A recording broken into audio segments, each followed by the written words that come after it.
Hey everyone, and welcome to another video. As some of you may know by now, the CBC, a Canadian state-sponsored news outlet, did an ironic piece searching for state-sponsored influencers abroad, specifically in China. I was included as a suspect. Now, I knew going in that the most likely outcome would be that I'd be taken out of context to fit their story, or I'd be totally dropped. With that in mind, as I answered their questions, I was especially conscious of how they'd be searching for a soundbite to misrepresent me on. I was fairly satisfied with how the interview went, and I was certain I made their job pretty difficult. I thought that I had made it so difficult that their only choice would be to cut me from their piece and stick to speculating about me from afar. In this ironic piece, led by journalist Steven D'Souza, he acts as though he's searching for a sellout state-sponsored propagandist shilling for a paycheck, which he inadvertently ends up demonstrating that all along, he is everything that he had been searching for and so much more. What I'll lay out for you here today will show you how media outlets like the CBC work and leave a valuable case study for future propaganda researchers to eventually study. Now, Steven and the CBC, they managed to keep me in their report, and that's what we'll be examining today. However, to keep me in, even after I made a special effort to avoid giving them anything to pull me out of context on, meant that they could only use 3.5 seconds of a comment I made, taken out of context, which was an auxiliary point provided as a side note for illustration purposes. Now, this is going to be... Let me adjust my microphone here, because this is going to be one of the most valuable videos I make, in that what it reveals extends beyond just the specific issues that I usually speak about. I mean, even if you disagree with everything else I've ever said, or reject all of my perspectives, today I'm going to indisputably and unmistakably demonstrate how mainstream media shapes your views and opinions through manipulation, dishonesty, and outright lies. Now, you may already be asking yourself, why would I have participated in this if I knew I'd either be cut completely or just cut out of context? So I went in knowing I'd be disrespected by the CBC. But that disrespect, that misrepresentation, experiencing it directly from the inside, once again, because other media outlets have done this to me before as well, it would become the ultimate example and illustration to prove to you, beyond any reasonable doubt, everything I've been trying to tell you and tell my audience about in regards to mainstream media news all this time. Outlets like the CBC and other ones as well, especially when it comes to topics of China. Now, aware of this, during my interview, I also snuck in all kinds of examples, some of them keeping them external to CBC in many cases, inadvertently telling the journalist interviewing me, Steven D'Souza, exactly what he would do, what he would turn around and do with my interview. And I also slipped in content that would make it incredibly awkward for Steven to do what he inevitably ended up doing, while coming out on the other end with examples that I could provide you with to show you how little integrity the CBC has. In a moment, I'll share clips with you showing Steven looking me directly in the face, hearing what I had to say, and shamelessly proceeding to do exactly what I demonstrated to him and said to him was unethical journalism. From here, it might be a good idea to watch the full segment before continuing if you want to first generate your own opinion on the piece. It's less than 3 minutes long. Just make sure that you pay special attention to how they represented me, what it is you think I was saying, and from what perspective or viewpoint, based on how I was framed and based on the 3.5 seconds soundbite that they used. I will put the link into the description. Either way, moving on. Before we get into my specific soundbite, I want to pull out one of the most comical, ironic bits from this whole exercise. During my interview, I had explained how ironic it was that news outlets were constantly searching for people influenced by governments or ill-intentioned funding, while continually, uncritically, featuring content from ASPI, the Australian Strategic Policy Institute. And let me play you a short clip from that portion. So what's your message then to, Canadians who are going to be watching the Olympics and, likely see coverage on CBC and other networks talking about, the reports of human rights abuses in Xinjiang? What's your message to them? What are the missing pieces that they should know about? Well, I think before they really engage with a lot of the missing pieces or read the report, for example, that debunked the ASPI Uyghurs for Sale report on forced labor, they need to recognize that the narrative really is unbalanced right now. There isn't an honest conversation going on about this stuff. So, I mean, here we are looking for foreign influencers in China and trying to figure out what's driving them. Yet ASPI is an organization that's funded by the US State Department and arms manufacturers like Lockheed Martin and Raytheon, who said in their Q4 earnings call that the tensions around the Asia region is going to be a profit potential for them in the future. And media outlets are boosting them without holding them accountable for their funding. I mean, the CBC has also used ASPI without disclosing to their audience that they're funded by the US State Department and arms manufacturers. So I think a very, very essential first step before somebody becomes open-minded enough to hear the other side of the story, something that contradicts the mainstream narrative that's been indoctrinated into their minds, is to first recognize and look for what I'm saying, that there has never been an honest conversation on this topic to begin with. I mean, I guess this is a very sort of imperialist sort of criticism, right, of what's happening, what the US has done in the past when it criticizes China, I guess, right? Is that sort of... I mean, I don't think it has to be imperialist or anything. I just think it's a bad idea for arms manufacturers who profit from conflict funding think tanks that ramp up aggressions towards China and ramp up the idea that China needs to be confronted. And then their reports that they produce with military industrial complex funding then gets fed into mainstream media outlets uncritically without mentioning that conflict of interest. I mean, I just think that's a basic journalistic kind of integrity thing that needs to be done. Stephen looked me right in my face. He heard me explain why it's ironic and hypocritical how they engage with and present folks like me while uncritically pushing a military-industrial complex-backed think tank that puts out stories with a clear conflict of interest without these media outlets ever informing their audience. I didn't think Stephen would publish my comments about ASPI. I thought there was no way he would do this. But at the same time, I never, in my wildest imagination, in my wildest dreams, not even going in with my pre-existing low expectations of mainstream media, did I ever imagine that Stephen would finish that call with me and proceed to uncritically push that same military-industrial complex-backed think tank without informing their audience of their problematic funding or conflict of interest. Especially in the context of a report that's actually all about compromised influence campaigns. These videos paint a rosy picture of a region many Western journalists are blocked from accessing. Fergus Ryan with the Australian Strategic Policy Institute says it's part of a state effort to counter reporting of human rights abuses in Xinjiang. So now, I have been personally included in one of ASPI's reports before. What we see here is Stephen using the exact think tank that I warned him about to make accusations against folks like me without ever allowing my response or criticisms of ASPI to be in return also heard by their audience. My counter-argument, basically. The ASPI analysts that they put on air got 7 times more airtime than I did. Me, as one of the actual subjects of the report. The one, who they're speculating about.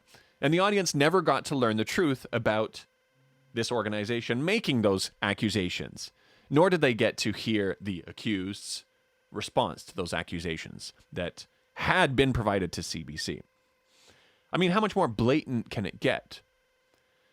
I really like this. I want to include a tweet and an article quote from one of my favorite journalists, and by that I mean real, actual journalists who does real journalism, Caitlin Johnston, who wrote about my experience. And she tweeted, "A war machine funded think tanker appearing on a brazenly propagandistic show on Western state media to explain the dark mechanics of Chinese propaganda is so twisted, it's actually delicious."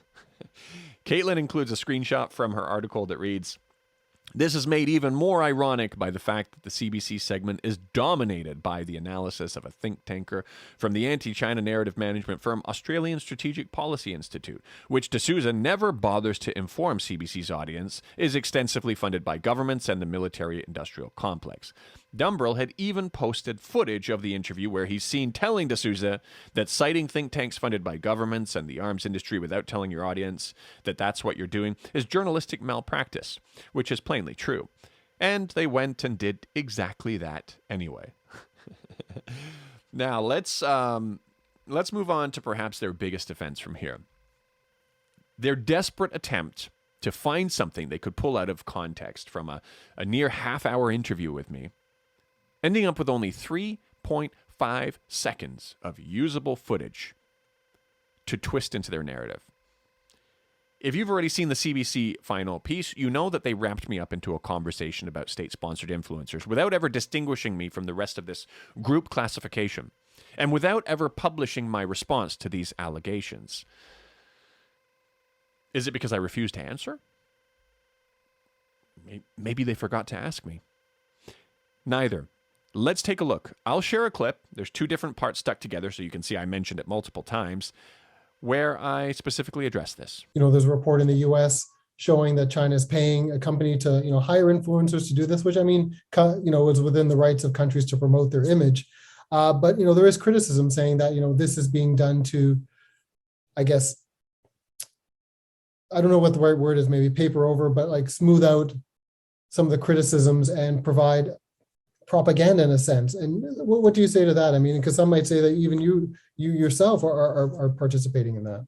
Well, I'm not participating in any sort of a campaign. I don't benefit financially from anything I do. As a matter of fact, I go through great expense, both time-wise and financially, to do what I do. I'm not belonging to any sort of a state apparatus here, and I can travel around freely and see everything for myself as well. When I went to Xinjiang, I was completely by myself. I booked it by myself. I booked the hotels by myself. I mean, anybody can do this. So I don't think that there's really a difficulty to find the missing pieces of information that I've been putting out there. Now, after seeing that, let's all remind ourselves what kind of a report I got framed into. They were invited on trips organized and often paid for by the Communist Party. State-owned media then amplify the videos across various platforms, not disclosing the government's role. While most China-based influencers declined CBC's interview requests, we did connect with Canadian Daniel Dumbrell. He's lived in China for more than a decade. With 165,000 subscribers on YouTube, his videos defending Chinese policy in Xinjiang are popular and often amplified by state media. If anywhere else in the world was doing the same thing, it would be called a marketing campaign. That 3.5 seconds at the end was all I got. It came after the CBC was talking about organized trips paid by the Communist Party, and they included footage of my Xinjiang visit, which I told them was a personal effort paid for by myself. Even if he didn't believe me, how dishonest is it that he didn't even allow my response to be heard? He simply wrapped me up into this category of suspects without publishing my response. What's worse is they chose a 3.5 second clip, which makes it seem as though I'm not even disputing those claims, and are in fact simply making excuses for being involved in such a campaign. Stephen D'Souza knew exactly what he did. I mean, this was absolutely unethical, dishonest, and even fraudulent behavior. I wanted to give Stephen a chance to respond. I sent an email to him and asked him 2 simple questions, one of which was, do you feel my views and opinions and nature of my content was fairly represented in the final piece? I wanted to hear it from his own mouth, that he looks at this final report and he stands by it, doesn't see a problem with it, feels it accurately presented my position and my response, and he doesn't find it absolutely abhorrent. Stephen refused to respond to either of the questions, simply stating that he was under time constraints and that I could basically tell my own audience if I had a problem with it. This is presumably his excuse as to why he's comfortable maliciously taking his guests out of context. If you don't have enough time, just take them out of context. Finishing off with basically deal with it. He literally doesn't care, and he knows exactly what he's doing. He also knows that the damage is done, and for the most part, his audience won't get to see the truth. It would have been nice to actually leave a comment under his report on YouTube to let his audience know about the truth and what my response actually was, but the comment section is turned off. Now, according to the CBC, comments have been turned off to avoid abusive comments, while apparently the CBC is free to abuse their guests however they want by maliciously taking them out of context. Maybe that's what CBC's comment blocking is actually really all about. I don't believe the CBC really thinks their reporters are snowflakes who can't take a bit of negative feedback. I think they've just gotten so used to including outright lies in the report that they probably couldn't keep up with the number of people looking to set their records straight. So, Stephen, I'm going to ask you one more time, publicly, just so you can set the record straight. Tell us, after reflecting on our conversation and watching your final product, do you stand by that work, both in a personal and professional capacity? It will be useful to see if you dare say that you stand by this kind of reporting. And I don't suspect you could admit that you're ashamed of this piece without risking your paycheck. Therefore, I think your silence, which I think inevitably you're going to go with, will at least give us enough hope that at bare minimum, you're self-aware enough to recognize that you are a sellout and everything that you were pretending to look for in this report. Now, back to my audience. I think it's worthwhile to let you see for yourself where the 3.5 second, if anywhere else in the world we're doing the same thing, it'd be called a marketing campaign, comment came from. A small portion of it will be, what I show you right now will be a very slight repeat of what I've already shown you earlier, but it's important to illustrate the full context. You'll hear the soundbite that the CBC extracted right at the end. The crux of our story is that China is using social media to sort of bolster its image ahead of the Olympic Games. There is criticism saying that, this is being done to smooth out some of the criticisms and provide propaganda in a sense. What do you say to that? Because some might say that even you yourself are participating in that. Well, I'm not participating in any sort of a campaign. I don't benefit financially from anything I do. As a matter of fact, I go through great expense, both time-wise and financially, to do what I do. I think that Beijing promoting their city seems like a fairly ordinary thing that cities do all over the world in the context of having human rights abuses.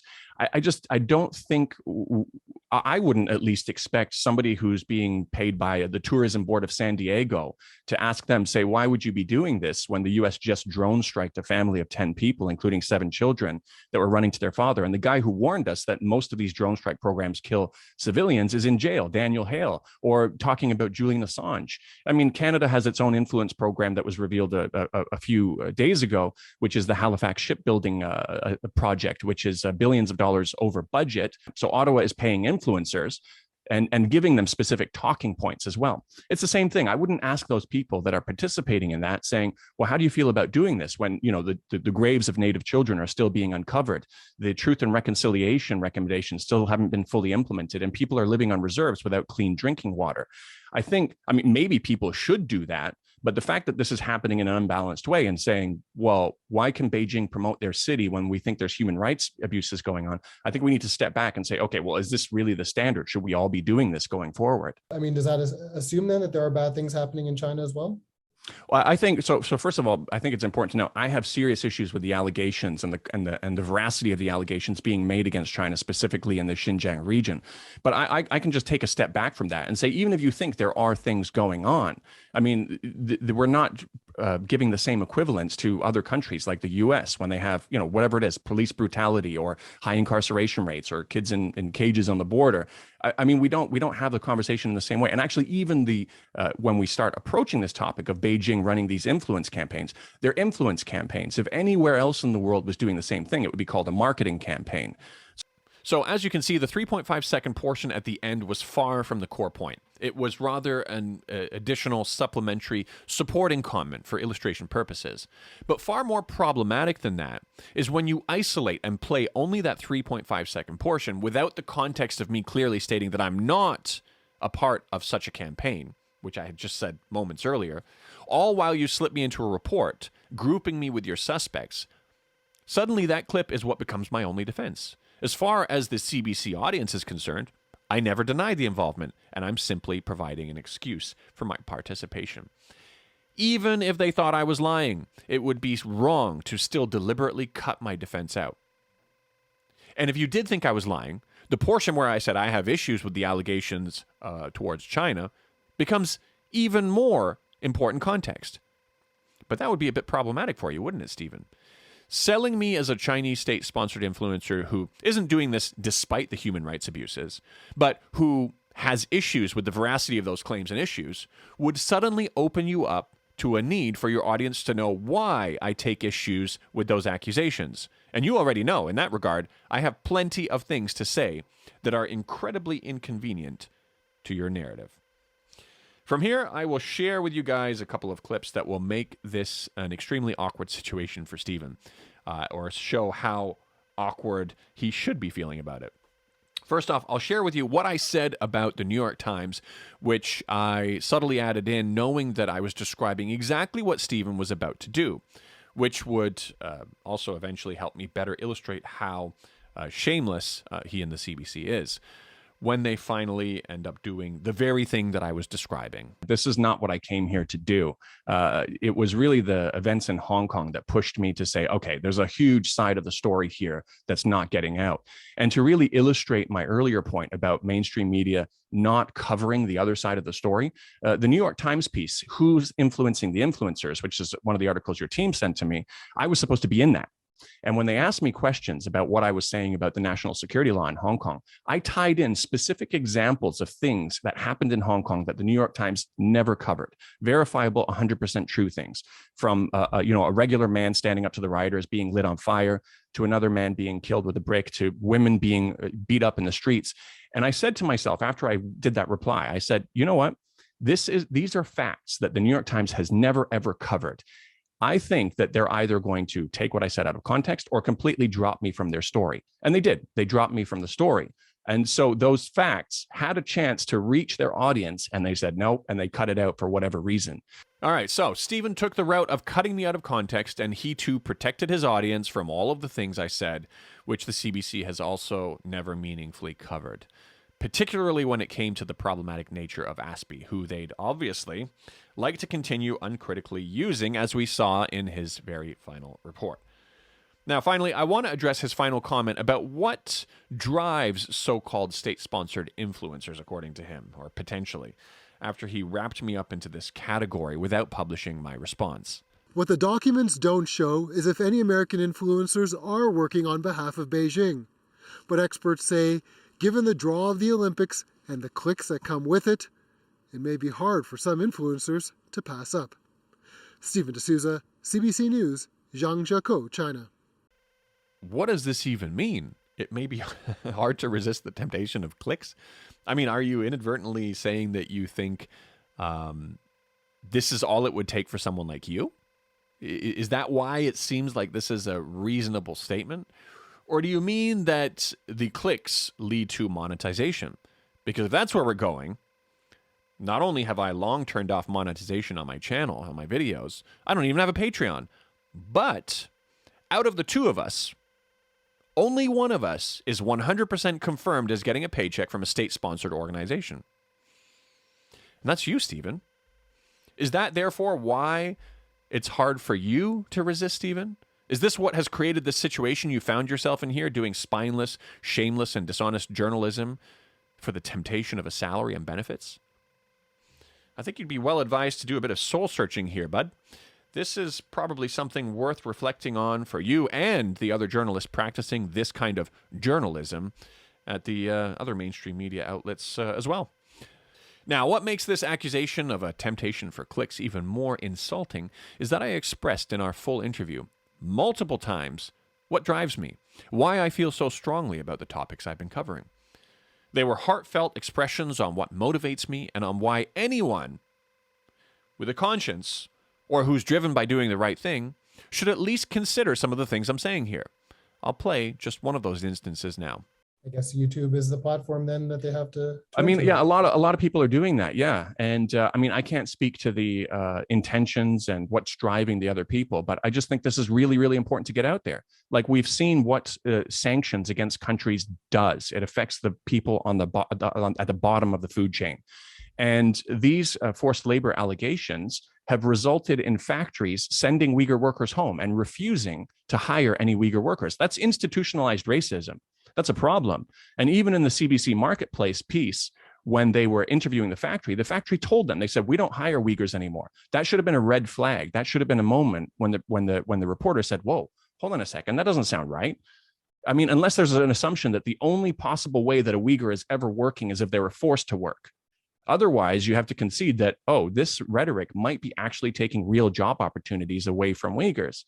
And, job opportunities was an essential piece of the fighting extremism. As the World Bank and a number of reports have shown, poverty is one of the leading drivers of extremism that leads people towards extremism. So, I mean, if people are really out here to help the Uyghurs, they should be thinking about what damage is my rhetoric doing? And what damage is it doing if I'm not engaging in this topic very honestly? I mean, it's an absolute tragedy. And it's happened over and over again all around the world with the US sanctions on Cuba, on different places. Richard Nephew, who's part of the US government, said that the purpose of sanctions on Iran was to drive up unemployment. I mean, these are not meant to help people. And there's an underlying geopolitical agenda behind pushing these stories. And that's why the US State Department funds these stories as well. The US State Department isn't funding stories about US human rights abuses. And on the contrary, if you're Julian Assange, you'll be locked up. If you're the ICC and you say that you want to investigate war crimes in Afghanistan caused by the US, you'll be sanctioned, as we saw. They were completely sanctioned for even thinking about investigating US war crimes. So I think there's no balance in what's going on. And that's what drives me. I'm frustrated by it. I think it's unbelievable. This is when you realize just, exactly how shameless these people are. There's no way to reason with someone lacking this much integrity. Not only will he not consider what I had to say, he most certainly wouldn't let any of my true expressions like this one, explaining what drives me, get anywhere close to his audience. Now, I'll release the full unedited interview over the next few days, but this is an important lesson about the CBC and similar outlets. If you're being contacted by the CBC and you're too far on the wrong side of the narrative that they'd like to push, don't engage with them. I mean, not unless if you're going in specifically to make a point about how dishonest they are, just like I have here. Or also if, of course, unless it's going to be a live format or there's a written agreement to not take you out of context, if that would even work. Otherwise, they'll protect their narratives and their bubbles with or without you. But when and if you do participate, they'll misrepresent you and turn you into the tool that they'd like you to be. For CBC and mainstream media consumers, even those who don't agree with my position on China, there's no way to defend, justify, or deny the dishonesty that I've exposed here. We've had bigger lies with bigger consequences over the past few decades. Lies that we uncritically consumed from mainstream media narratives. The narratives against China are also ones that could, with only one side of the story out there, also lead and massage the public into a situation that will have consequences for us all. Whether this topic is about China or not, be alert when outlets like the CBC are trying to convince you of something, distract you from something else, and train yourself to identify when leading narratives lack nuance, are suspiciously imbalanced, or when important, relevant details are omitted. Now, this sometimes creates an unfortunate phenomena where voices speaking out in the other direction may appear to be equally unbalanced on the other side.